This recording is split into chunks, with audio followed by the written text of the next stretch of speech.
এই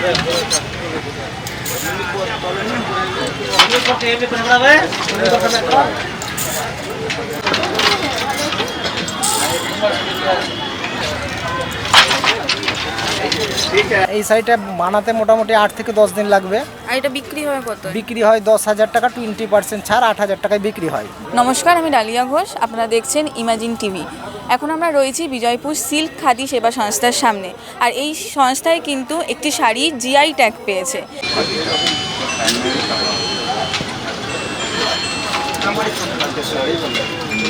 দাম আছে 10,000 টাকা দাম আছে, 20% লেস, 8,000 টাকা দাম।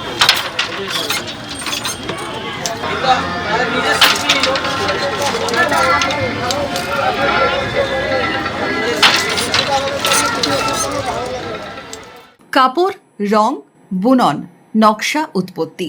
মুর্শিদাবাদের মির্জাপুর ও তার আশেপাশের কোরিয়াল গরদ শাড়ি শুধু মুর্শিদাবাদ জেলা নয়, পশ্চিমবঙ্গের হস্তশিল্পের একটি গুরুত্বপূর্ণ অংশ, ঐতিহ্য।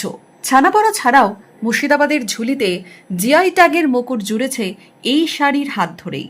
বিশেষ ধরনের খাঁটি রেশম বা সিল্কের শাড়ি হল কোরিয়াল গরদ। সাধারণত সাদা বা অফ হোয়াইট রঙের ভিত্তির ওপর লাল বা অন্য রঙের পাড় দিয়ে বোনা হয় এই শাড়ি। মুর্শিদাবাদ খাদি মেলার কোরিয়াল গরদ স্টল সেই ঐতিহ্য, সংস্কৃতি, পরিশ্রমকে তুলে ধরল এবার।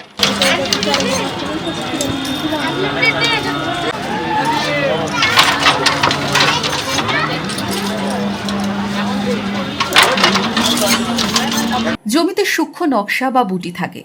পুজো বা অন্যান্য শুভ অনুষ্ঠানে পরার জন্য অত্যন্ত জনপ্রিয় ও ঐতিহ্যবাহী একটি শাড়ি, যা জিআই ট্যাগ প্রাপ্ত। আর এই শাড়ি এবার হটকেক মুর্শিদাবাদ খাদি মেলার। এই কোরিয়াল গরদ শাড়ি কিন্তু সব শিল্পী বুনতে পারে না, হাতে গোনা কয়েকজন শিল্পী এই শাড়ি বুনতে পারে। এখন আমরা কথা বলে নেব শিল্পী বুদ্ধদেব বাবুর সঙ্গে, যিনি এই কোরিয়াল গরদ শাড়ি স্বচক্ষে সবার সামনে লাইভে এসে বুনছেন। বুদ্ধদেব দাস বংশ পরম্পরায় কোরিয়াল গরদ তৈরি করেন, আজও করছেন। তার কথায় তিনিই একমাত্র এই শিল্পকে বাঁচিয়ে রেখেছেন, আগলে রেখেছেন। এটা আমার বংশগত, আমার দাদু বুনতো, আমার বাবা বুনতো, বাবার পিছন দিকে আমি পড়তে পড়তে শিখে নিয়েছিলাম। আপনার পরবর্তী তার কেউ নেই, আমি শেষ। তার দাবি, তার হাত ধরেই ভৌগোলিক স্বীকৃতি পেয়েছে মুর্শিদাবাদের মির্জাপুরের কোরিয়াল গরদ। আমি লাস্ট, এখানে শেষ, আর কেউ এই শাড়িটা বুনতে পারে না। যেহেতু 7-8 জন আছে আমাদের মির্জাপুরে, মুর্শিদাবাদের মধ্যে, সে 60-65 এরকম বয়সে, তারা যদি মারা যায় তাহলে আমি শেষ। আর এই প্রযুক্তিতে এই শাড়িটা কেউ নেই, ওই জন্যে এই শাড়িটা, এই ফ্রেমটা আমি নিয়ে চারিদিক করে বেড়াই। পায়ের মাথাতে না দেখে ওই কম্পিউটারটা পায়ের মাথাতে ডগি গলানে যে পাশালড়ি আছে বলতে বাঁশের কঞ্চির লিলগুলো, সেগুলো নিয়ে আমি এই কম্পিউটারের মতো না দেখে পায়ের আঙুলে করি। আর হাতে কবচির, হাতের আঙুলের, চোখের, মাথার, ঘাড়ের সব একসঙ্গে যুক্ত আছে, ওই জন্যে এই শাড়িটা কেউ পারে না। তবে বুদ্ধদেব বাবুর আক্ষেপও রয়েছে। আর অন্য শাড়ি 4 থেকে 5 দিনে বোনা যায়, হ্যাঁ, সেটাতে ইনকামটা বেশি, ওই জন্য আরও লাগছে না। এবার শিখেও যদি যায় কিন্তু সে কাপড় করতে পারবে না। আমি যদি ধরে ধরে তাকে শিখিয়ে দেই, তা সেও কিন্তু দেখতে পারবে, কিন্তু কাপড়টা কিন্তু বাজারে চলা মুশকিল, সেটা কোরিয়াল হবে না। অষ্টমীর অঞ্জলি থেকে দশমীর সিঁদুর খেলা, কোনোটাই সাদা শাড়ি লাল পাড় ছাড়া আমরা ভাবতে পারি না।